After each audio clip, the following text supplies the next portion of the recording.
Welcome to the Folktale Project. This is Dan Scholz, and today we have part 3 of the Yellow Dwarf. And so far, we have a princess and a queen who have both independently promised the princess's hand to a yellow dwarf, who is quite cruel. And today, we're not going to spend any time with the yellow dwarf himself. What we're going to do is we're going to discover what's going to make this story so very, very sad in the end. Love.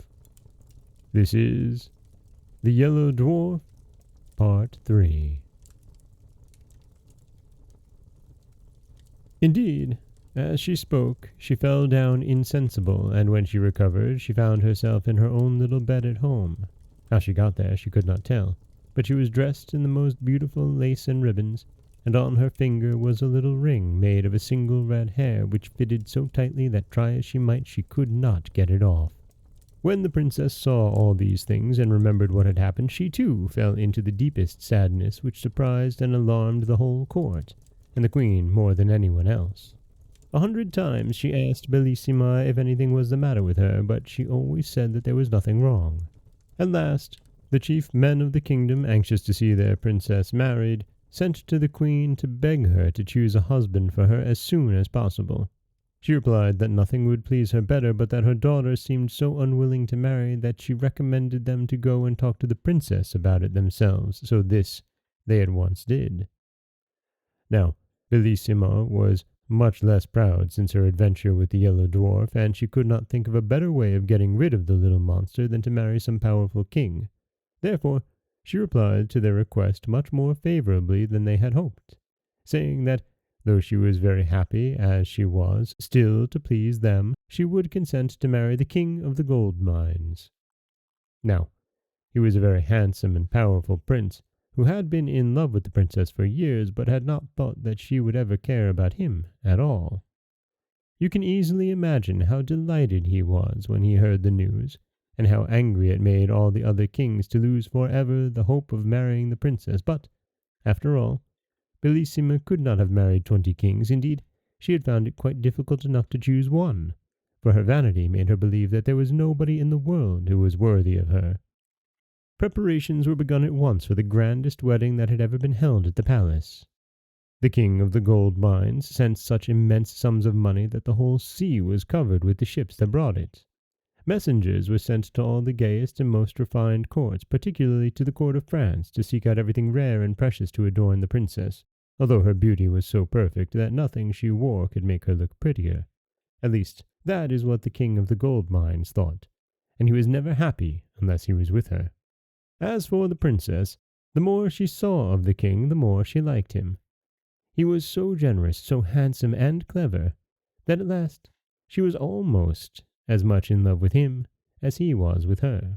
How happy they were as they wandered about in the beautiful gardens together, sometimes listening to sweet music. And the king, he used to write songs for Bellissima. This is one that she liked very much. In the forest all is gay when my princess walks that way. All the blossoms then are found downward fluttering to the ground, hoping she may tread on them, and bright flowers on slender stem gaze up at her as she passes, brushing lightly through the grasses. Oh, my princess, birds above echo back our songs of love, as through this enchanted land blithe we wander hand in hand. They really were as happy as the day was long. All the king's unsuccessful rivals had gone home in despair. They said goodbye to the princess so sadly that she could not help being sorry for them. "Ah, madam," the king of the gold mine said to her, "how is this? Why do you waste your pity on these princes, who love you so much that all their trouble would well be repaid by a single smile from you?"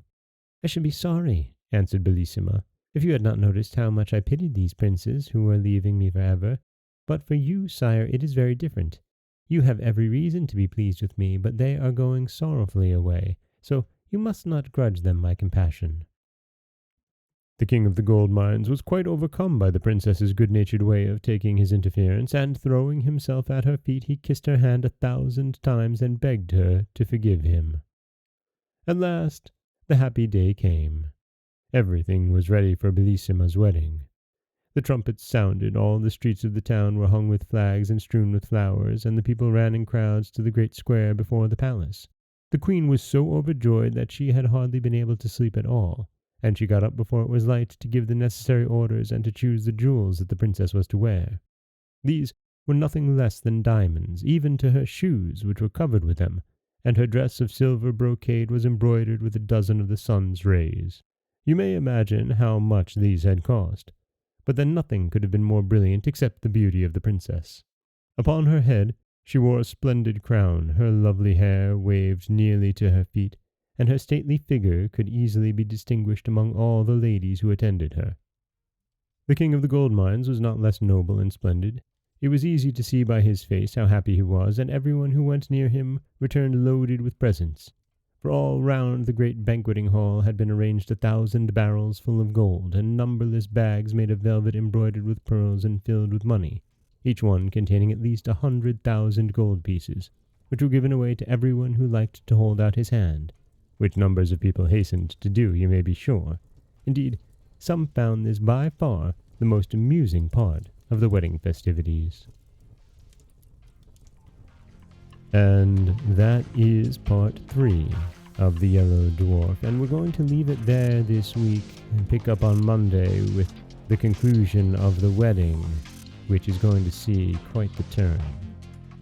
This is Dan Scholz with the Folktale Project. Don't forget that you can subscribe to the podcast on Apple Podcasts, Stitcher, Google Play, Overcast, anywhere you like to get your podcasts. You can follow us on Twitter or Instagram at Folktale Project. And you can find us on Auto Radio, TuneIn Radio, iHeartRadio, Spotify, anywhere you like to listen. And you can always head over to folktaleproject.com, where you'll find a new story waiting for you every Monday, Wednesday, and Friday. As always, thank you so much for listening.